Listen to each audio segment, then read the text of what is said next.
We are back with more on the mandate debate raging in Washington. Did a Mitt Romney campaign advisor once again go off message on whether the health care mandate is a penalty or a tax? Joining me now is Sean Spicer, Communications Director for the Republican National Committee. Sean, it's great to have you here, and we know we booked you to come on to talk about fundraising, which we are going to get to. But first, there is some news being made this morning. I want to get your reaction to something that Romney campaign advisor Eric Fernstrom said to our Chuck Todd on the Daily Rundown. Take a listen. The governor does not believe the mandate is a tax. That's what you're saying.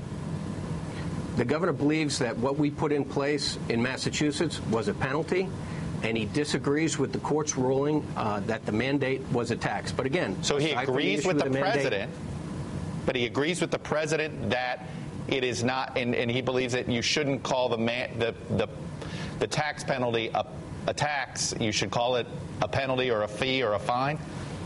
That's correct. Sean, so does this not contradict Republicans who've been hammering the president all weekend that this penalty is a tax? Isn't this an important pivot that Eric Fernstrom is announcing this morning about how Mitt Romney feels? No, Mitt Romney has felt the same way he's always felt. One, on day one, he'll repeal all of Obamacare. Two, that he agreed with the dissent part of the Supreme Court because he thought the entire thing was unconstitutional. But, Thomas, the question that you really should be asking is, the President of the United States campaigned and said this wasn't going to be a tax. Then he sent his Solicitor General to the court to say, hey, in order to get around the Commerce Clause, call it a tax. Then when the court ruled, he said, wait, it's not a tax. I mean, the president has been the one that's been inconsistent from the get-go on this, and I think that's where the American people are going to recognize that this was a broken promise and this president is continuing to say whatever fits his interest. But Governor Romney's been consistent that Obamacare is not something that is in the best interest of our economy or for health care. He would repeal it day one, and then he agreed with the dissent. Well, Sean, when it comes to the fact, though, that the Affordable Care Act was based on what Mitt Romney was able to legislatively do, his greatest legislative accomplishment as governor of Massachusetts, and the fact that he conferred with the Heritage Foundation, who created, as he said, designed and crafted what we now call the connector.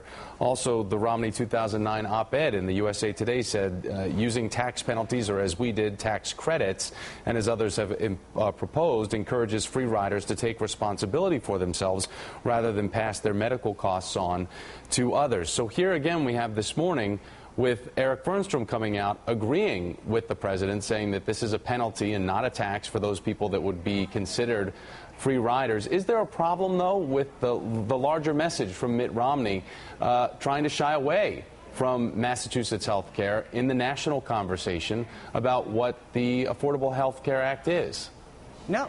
I think what Governor Romney has always said is that he took a problem in Massachusetts and created a Massachusetts solution for it.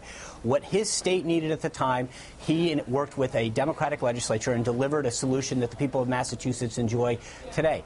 But that same model, he's also said, doesn't work for California or Colorado or Florida. And as Republicans, we've always believed that in states' rights. So what works in one state isn't necessarily going to work in another and definitely shouldn't be federalized. And Governor Romney has been 100% consistent that just because something worked in Massachusetts doesn't mean that you federalize it. In fact, that seems to be the biggest problem with the Democrats, is that they look at one idea and say, okay, well, we're going to model everyone on this, create a one-size-fits-all solution. And what the beauty of the United States is that each state can, whether it's an education or healthcare policy, what have you, transportation, can say, hey, we've got needs in our state that are unique. We're going to create a unique solution and put it in place. But by no means does that mean that you then create a national model and say, okay, everyone's got to live by this. But isn't that something that Mitt Romney has discussed about repeal and replace something that has worked? And I do want to talk to you about the fundraising aspect of all of this, because Team Romney has reported that they've raised more than $6.5 million in online donations since this ruling came down. But are Republicans in danger of overplaying their hand, Sean, on the fact that Mitt Romney took to the podium there in Washington, D.C. And talked about repealing and replacing something that right now, while it's not in full effect, there are certain provisions that Americans are enjoying under the Affordable Health Care Act? Sure.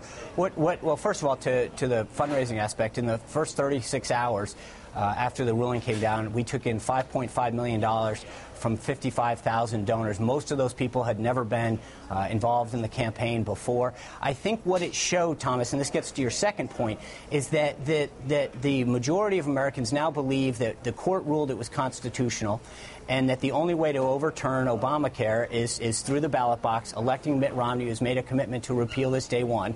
And people want to get involved in that. They realize that there is a clear choice in this election, whether we want government in the middle of our health care decisions or whether we want, and as the governor's talked about, the replace aspect is taking market-driven competitive forces to allow the system to put in place reforms that help drive down cost, help cover more people, and deliver better health care. So, and doesn't inhibit job creation as Obamacare does. So I think there is a big difference, as Speaker Boehner noted this week, of putting a 2,700-page bill that you pass in the middle of the night, that the Speaker Pelosi made clear that no one was able to read before it passed, then taking a step-by-step common sense reform, market-oriented process that allows us to look at the problems, address them, and deliver better health care that at the same time helps our economy.